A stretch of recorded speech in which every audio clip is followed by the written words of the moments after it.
I've been driving trucks across India for 15 years, hauling cargo like rice sacks and machine parts along highways that stretch like endless rivers. The road between Delhi and Jaipur is my usual route, a dusty strip of asphalt bordered by barren scrubland and the occasional roadside cafe promising hot tea and fresh flatbread.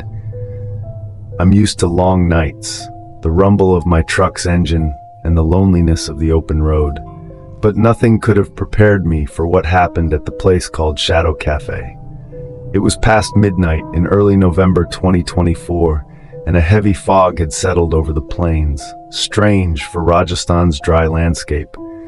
My headlights barely pierced the mist, and the CB radio hissed with static. No other drivers were talking, which was unusual for this stretch. I was exhausted, my eyes stinging from hours of staring ahead.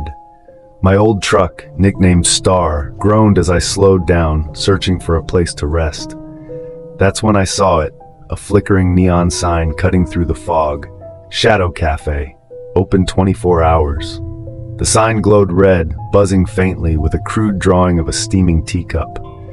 I didn't remember any cafe by that name on this route, but hunger and fatigue drowned out my doubts. A quick meal, some tea, and I'd be back on the road.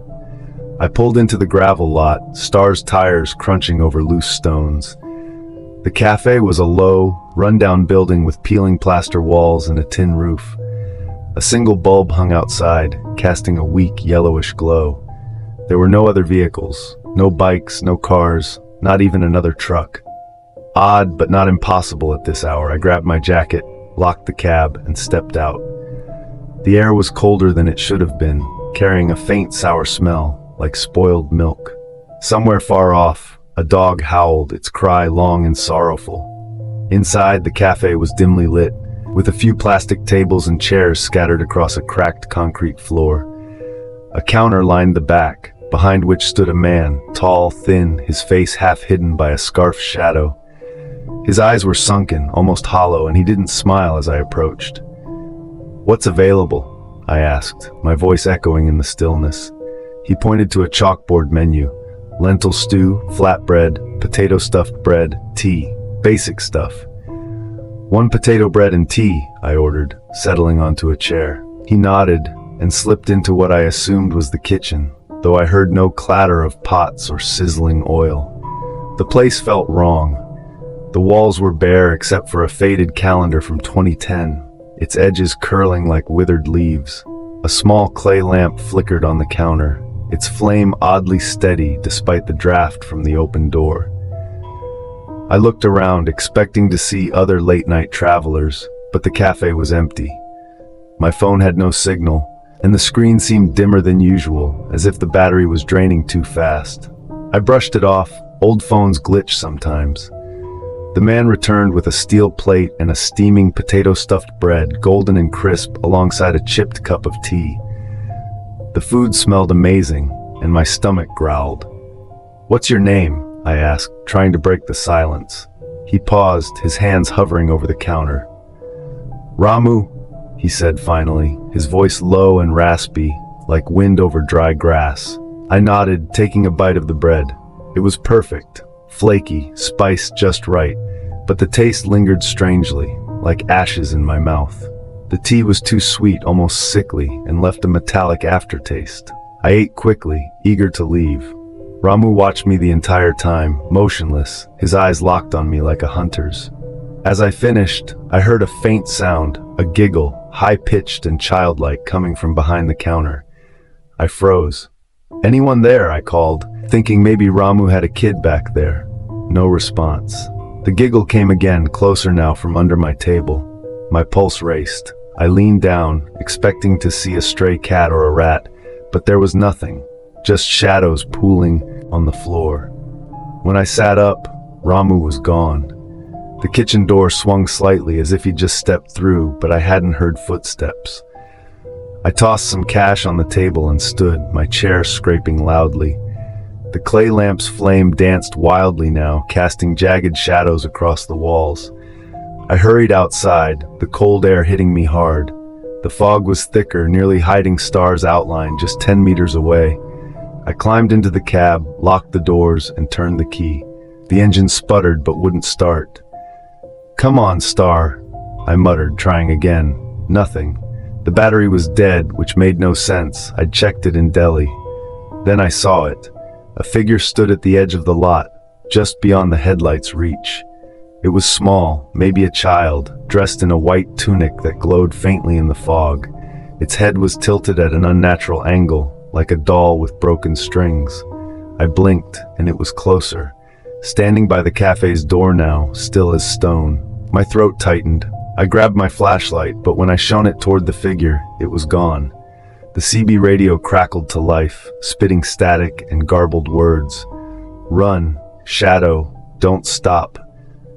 The voice was distorted, not like any trucker I knew.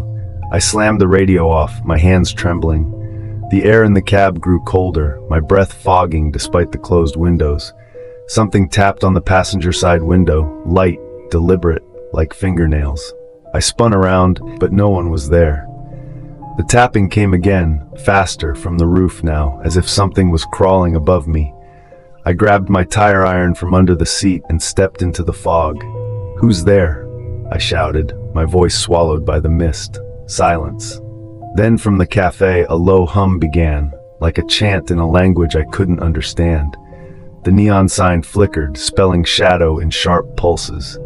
I ran to the hood, popped it open, and checked the battery cables. Everything was fine, but the truck wouldn't start.